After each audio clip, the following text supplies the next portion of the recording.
If I had to sum up this video in just 4 words, I would say calm before the storm. And here's why. As you can see, California smoke-wise is looking about as good as it's looked since the wildfire season kicked off on August 17th. Now, with that being said, there are some extreme fire weather conditions that are going to be building into the state throughout this week, so we're really going to dive into the forecast to see what those conditions might be and how they might affect our fires. Now we're going to do that in the same way we do in every video, looking at the top 3 variables that affect wildfire: temperature, winds, and humidity. And unfortunately, they're all trending in the wrong direction. I'll remind you that over this last weekend, these conditions were great. We had low temperatures, we had high humidity, and relatively weak winds, and that really acted to calm a lot of our fires down and even put some of our major fires out. But as I said, it's trending in the wrong direction, and we'll start by looking at temperature. This is an easy one. The warmer it is, the worse it is for wildfire. And if we look at the forecast for today, we're going to be getting into the high 80s to low 90s, which is about 20 degrees warmer than the conditions were this weekend. Wednesday is looking like a similar story. We're going to be in the high 80s to low 90s again. And then Thursday is when we see a significant warm-up, getting up into the mid 90s to possibly triple digits in some places. So temperature-wise, Thursday is the day I'm the most worried about. And there's actually a similar story when it comes to humidity. Over the weekend, humidity was great. We were at 80 to 90% humidity. And the reason that's so important is because if the air is really humid, that means some of that moisture can get into the vegetation, and then our fires burn less rapidly, and it reduces the chances that a new fire will start. And as you can see, that dry air has actually moved back into the state, and it's going to be sticking around throughout the week. If we look at today, we're maybe in the 20 to 30% humidity range, which comparatively with the last 2 months isn't actually all that bad. And you see we do have some decent recoveries in the overnight hours where we will be seeing some higher humidity pushing back in. What I'm worried about, though, is Wednesday and Thursday afternoons as we get back into the teens. This is not good because when the air is dry, the vegetation gets dry, and it makes it more likely that fires can start, and then when they do, they burn faster and spread farther. So as you can see, Thursday, once again, is the day that I am the most worried about, as we're going to be into the teens, possibly even the single digits in some places. Now, the factor I'm actually the most worried about, though, has to do with the wind gusts. You can see right now we have relatively weak wind gusts across the entire state, but then pushing into this afternoon, you see some stronger gusts return to the area above the August complex. These are going to be around 25 miles per hour, which isn't all that extreme, but here's the reason I'm worried about it. The August complex, the largest wildfire in the history of California, has finally calmed down and almost looks like it's out.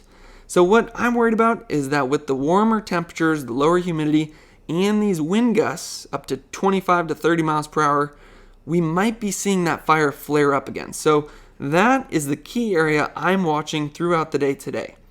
And I hate to say it, but that's not as bad as it gets. When we look into Wednesday afternoon, we're going to have some extreme gusts returning to Northern California. These are going to be more in the 30 to 30 mile per hour range. And that's on Wednesday afternoon. Thursday afternoon is actually looking worse. You can see the area that those extreme wind gusts cover increases, and then we're actually going to be getting up into the 35 to possibly 40 mile per hour range with some of those wind gusts, which when you mix it with the temperatures possibly in the triple digits at this time and the humidities in the low teens, that unfortunately is going to lead to some extreme fire danger. And we've already seen that this warning has been put in place. There's a fire weather watch, or I should say red flag warning now. I was actually recording this forecast, and in the middle of my recording, they upgraded this fire weather watch to a red flag warning. So basically what that means is humidity is going to be low, winds are going to be high, temperatures are going to be high, and it's easier for fires to start, and then when they do, there's the potential for rapid rate of spread.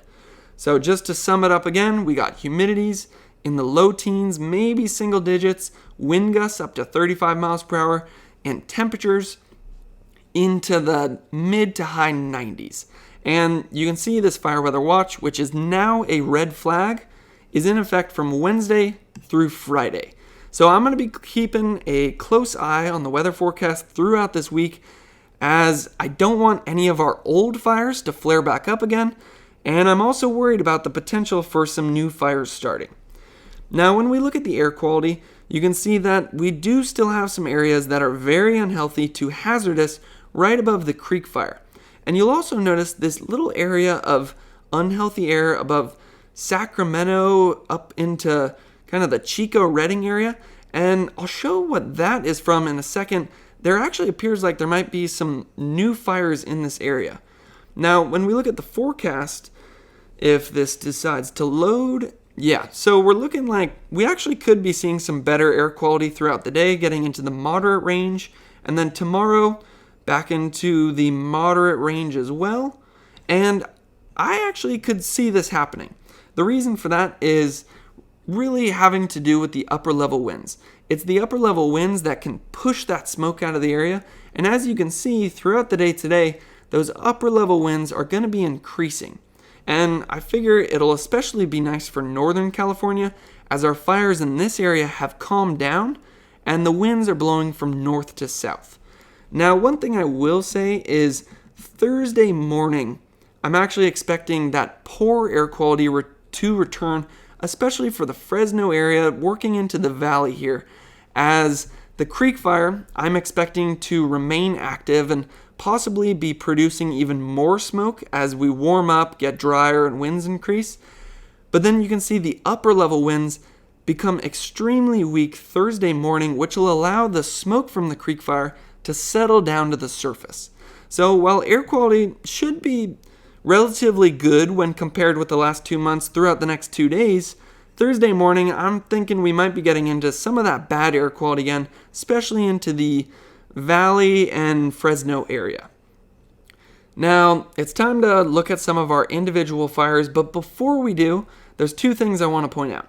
One is this red flag warning, which, like I said, got updated in the middle of my forecast and I had to re-record. So you can see where it is. It covers a fairly large region, reaching all the way from the South Bay up into Redding. And like I said, this is in effect from Wednesday through Friday when we have some of those tricky fire weather conditions. Now, the second thing I want to point out are these hot spots that are showing up between Sacramento and Chico. And I couldn't really find any information about what these fires might be, but somebody did comment on my channel yesterday that they were seeing aircraft in the Sacramento area, so I'm thinking that we might have some new fires to worry about. Now, with that being said, I'm not actually too worried about them right now, as we don't see a large amount of smoke being produced in this region. So I'm thinking possibly some fires started yesterday and then those aircraft worked to get in and put the fires out before they got too extreme. I will certainly look for more information on that and keep you guys updated if I can find it.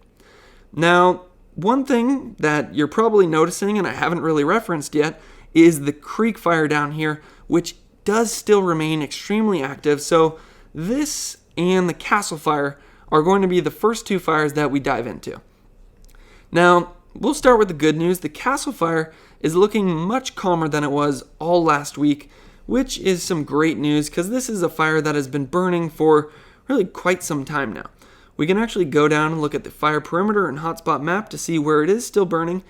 And yeah, it's looking a lot calmer than it has in the past. We still have this northern section here and this northern point here that are actively burning. You see those hotspots along the fire perimeter. But like I said, it's looking calmer, so I would say this one's actually looking pretty good right now. When it comes to the numbers for the Castle fire or the Sequoia complex, we're up to 167,000 acres, but we are at 70% containment, which is good to see. Now, the fire in this area that is producing all that smoke is the creek fire, and unfortunately, this one is remaining active and actually is looking worse than it has the last few days. And I'll dive into the reasons for that in a second because it's not exactly what you'd expect for this rapid fire growth. So just pointing it out, you can see it's on this northeastern section here, as well as this eastern finger where we continue to see some pretty rapid fire growth. And if we get into this map, this is where I want to point out possibly some good news. So you can see the Lions Fire here, which burned in 2018, and what that did was burn out some of the vegetation so that by the time the creek fire gets to it, there's not as much fuel for the fire. And you can see how this influences fire growth as the creek fire stops right when it gets into that burn scar where there's less fuel. So the good news is, as this growth continues to spread northward, it's going to get into that fire scar and hopefully calm down. So I would say that is some good news there when it comes to this fire. The other good news, the entire southern and western section of this fire appear to be out. Can't see any hotspots there. And we do have almost 100% containment on that southern edge. Now it's time to get into the two factors that are leading to the spread of this fire, even though we had some favorable conditions over this weekend and all our other fires died down. It has to do with topography and fuel. So to put it into context, you can see Auberry right here, and this is roughly the area where our fire has been burning. And you can see, you could sort of see on this map that we do have some steep, rugged terrain throughout this area. The steeper the topography, the worse it is for wildfire. But the major factor that I think is leading to the fire spread with this one is actually due to tree mortality. Because of bark beetles, about 80 to 90% of the pine trees in some of these areas have been killed in the past few years, and you can see that on this map as we have a very large concentration of tree mortality. You can put it into context if I actually zoom out here. As you can see, those dark red colors are not normal and are not what you want to see in your forest. Basically, when you get dead trees, that's just all the fuel you need to keep that fire burning. Now we can actually see how we're expecting this fire to keep burning over the next 2 days by looking at the WRF S-Fire model. And this paints a pretty good picture of how this fire is going to behave over the next 2 days. I'm expecting some relatively steady growth. I'm not expecting any extreme blowups in any of these regions, but I do expect it to continue to grow on this northeastern section here and on this eastern finger. And that's exactly what this model is showing. Now, it's spreading so slowly that it's kind of hard to tell where it actually is burning. So let's just go back to the beginning, take a look at the fire perimeter, and then forward 2 days, and you can see it has the majority of the growth right where we're seeing the growth right now.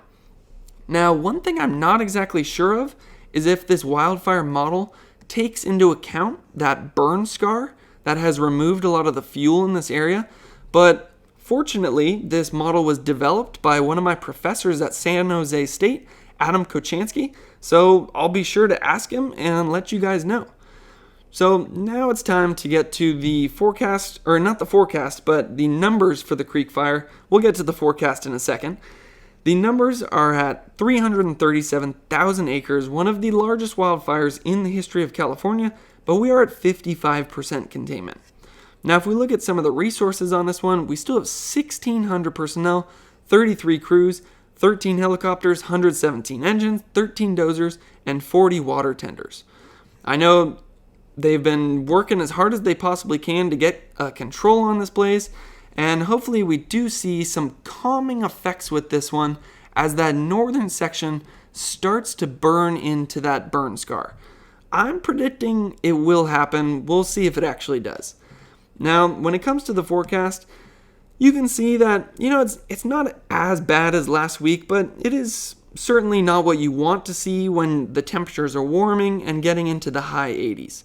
Now, over the next 2 days, I would say that things are looking relatively moderate, at least compared with the last 2 months. We're in the low 80s to even 70s. Wind gusts aren't going to be that extreme in this area. The really extreme wind gusts that we see are more in Northern California. And if I zoom out on this map, you can actually see that the red flag does not cover the creek fire, which is great news.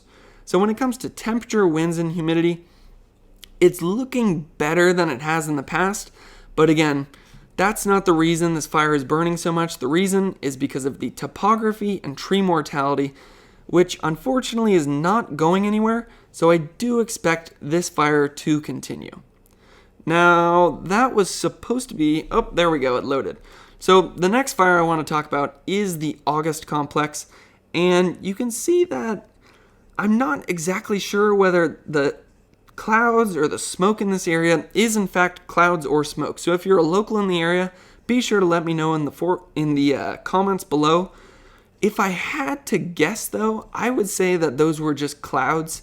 As we look at the fire perimeter and hotspot map and see that the August complex basically looks like it's out right now, which is terrific news. This is due to those really favorable conditions we had over the weekend. And if you look, we can see maybe one little hotspot remaining. Now, with that being said, this is the fire I am actually the most worried about, because even though it doesn't look like there's any hotspots on this map, there are going to be still some smoldering areas that I'm afraid could flare up as those extreme temperatures come in, the lower humidity comes in, and those extreme wind gusts come in throughout this week.